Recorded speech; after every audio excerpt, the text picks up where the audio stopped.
In the 48 years since I was first ambushed by Jesus in a little chapel in the Allegheny Mountains of western Pennsylvania, and in literally the thousands of hours of prayer, meditation, silence, and solitude over those years, I am now utterly convinced that on Judgment Day, the Lord Jesus is going to ask each of us one question, and only one question. Did you believe that I loved you? That I desired you? That I waited for you day after day? That I longed to hear the sound of your voice? The real believers there will answer, yes, Jesus. I believe in your love and I tried to shape my life as a response to it. But many of us who are so faithful in our ministry, in our practice, in our church going, are going to have to reply, well, frankly, no, sir. I mean, I never really believed it. I mean, I heard a lot of wonderful sermons and teachings about it. In fact, I gave quite a few myself. But I always thought that was just a way of speaking, a kindly lie, some Christian's pious pat on the back to cheer me on. And there's the difference between the real believers and the nominal Christians that abound in our churches across the land.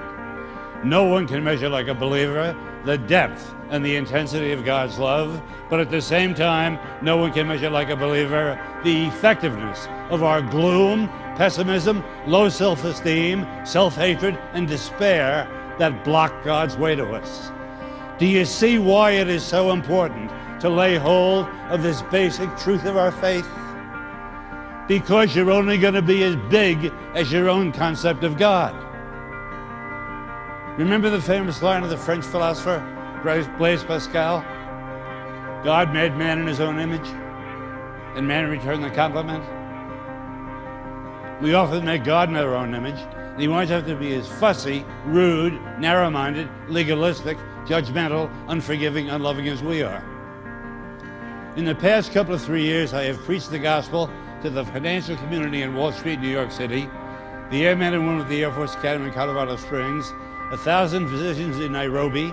I've been in churches in Bangor, Maine, Miami, Chicago, St. Louis, Seattle, San Diego, and honest, the God of so many Christians I meet is a God who is too small for me, because he is not the God of the Word. He is not the God revealed by and in Jesus Christ, who this moment comes right to your seat and says, I have a word for you. I know your whole life story. I know every skeleton in your closet. I know every moment of sin, shame, dishonesty, and degraded love that has darkened your past. Right now, I know your shallow faith, your feeble prayer life, your inconsistent discipleship. And my word is this: I dare you to trust that I love you just as you are and not as you should be, because you're never going to be as you should be.